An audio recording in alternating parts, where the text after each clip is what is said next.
So, on the stage of demoralization, obviously there are tendencies in each society, in each country, which are going to opposite direction from the basic moral values and principles. To take advantage of these movements, to capitalize on them, is the main purpose of the originator of subversion.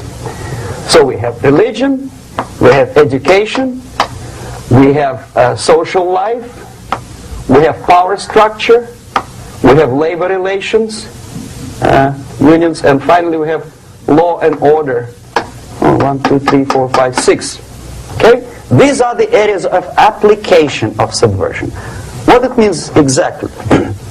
In case of religion, destroy it, ridicule it, replace it with various sects, cults, which bring people's attention, faith, whether it is naive, primitive, doesn't really matter.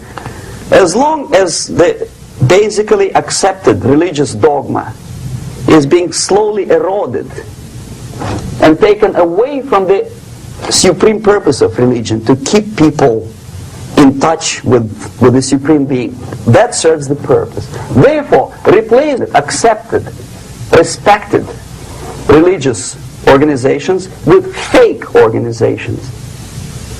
Distract people's attention from the real faith and attract them to various different faiths. Education. Distract them from learning something which is constructive, pragmatic, efficient. Instead of mathematics, physics, foreign languages, chemistry, teach them history of urban warfare, natural food,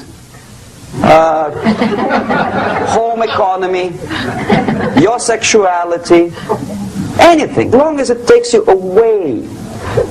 Okay? Social life. Replace traditionally established institutions and organizations with fake organizations. Take away the initiative from people. Take away the responsibility from naturally established links between individuals, group of individuals, and society at large, and replace them with artificially, bureaucratically controlled bodies.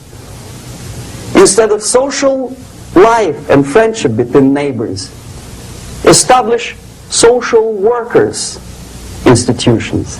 There are people who are on payroll of whom? Society? No. Bureaucracy.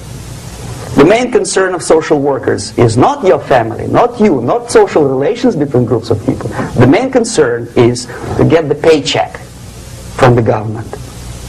What will be the result of their social work doesn't really matter.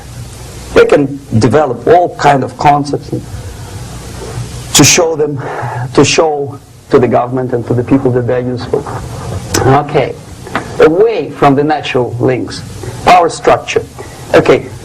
The natural bodies of administration, which are traditionally either elected by people at large or appointed by elected leaders of society, are being actively substituted by artificial bodies.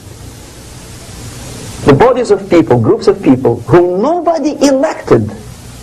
Never. As a matter of fact, most of the people don't like them at all, and yet they exist. One of such group is media. Who elected them? How come they have so much power?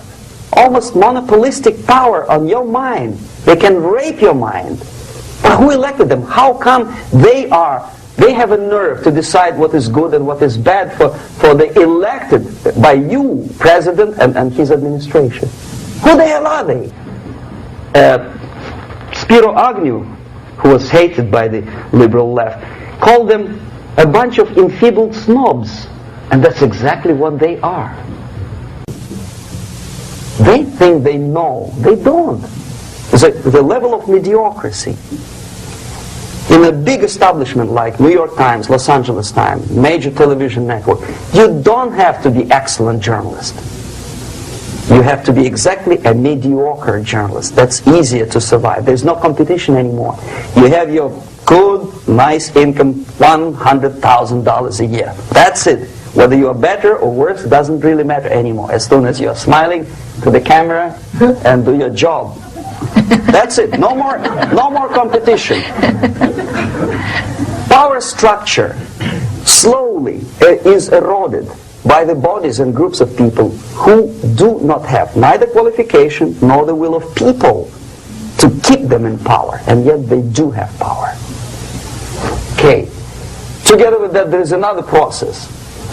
Law enforcement, law and order organization and structure is being eroded. For the last 20, 25 years, if you see old movies and new movies, you can see that in new movies, a policeman, an officer of the United States Army looks dumb, angry, psychotic, paranoid. A criminal looks nice, kind of, well, he smokes hash and shoots the whatever drug, but basically he's a nice human being. He's creative. And he's unproductive only because society oppresses him. Whereby a general of Pentagon is always by definition a dumb, a war maniac. A policeman is a pig, rude policeman. He abuses his power. You know? A generalization like that. The hatred, the mistrust to the people who are supposed to protect you and enforce law and order. Moral relativity. The Angelo Buono process lasted 2 years in Los Angeles. And yet there are still some lawyers who say, look, he's a nice character, as a matter of fact. There was some witness who said, also a criminal, who said, well, he's a nice guy. I asked him one day to burn a house of my enemy, and he wouldn't do it. He's a nice fellow. Erosion. A slow substitution of basic moral principles, whereby a criminal is not a criminal, actually. He's a defendant. Even if his guilt is proven, there is still a doubt. To kill or not to kill, to be or not to be. Thou shalt not kill, yes. But this line may not necessarily be applicable to a murderer. Thou shalt not murder. That should be the presumption, not that thou shalt not kill. Okay, labor relations. At this stage, within 15 to 20 years, we destroy the traditionally established links of bargaining between employer and employee. The classical Marxist-Leninist theory of natural exchange of goods. A person A has 5 sacks of grain and person B has 5 pairs of shoes. And the natural exchange without money is when they bargain between each other. And only with the introduction of the third force, C, an entirely third foreign stranger who says, no, don't give him 5 sacks of grain, give it to me. And you give me your 5 pairs of shoes, and I will distribute it accordingly. So that the economy will go. This is the death of natural exchange, and death of natural bargaining. Well, trade unions were established 100 years ago. The objective was to improve working conditions and to protect the rights of workers from those employers who were abusing their right because they had more money. Objectively, at that time, initially, the trade union movement did work. What we see now is that the bargaining process is no longer resulting in the compromise, which is leading objectively to betterment of working conditions and increase of salary. What we see is that after each prolonged strike, the workers lose. Even if they have 10% increase of their salaries, they cannot catch up due to inflation and due to missed time. More than that, millions of people suffer from that strike because economy now is interdependent. It's intertwined like one body.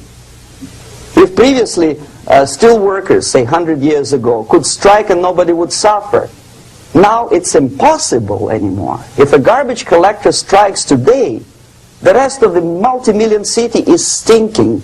I mean, there's no more service. In Quebec, for example, we had the electricians who were on strike in the middle of winter. You can freeze your bottom, and they still were on strike. Did they catch up with the salary? No, they lost. Who benefited? The leaders of trade unions. What is the motivation for strike? improving of a worker's condition? No, obviously it's not. Then what is it?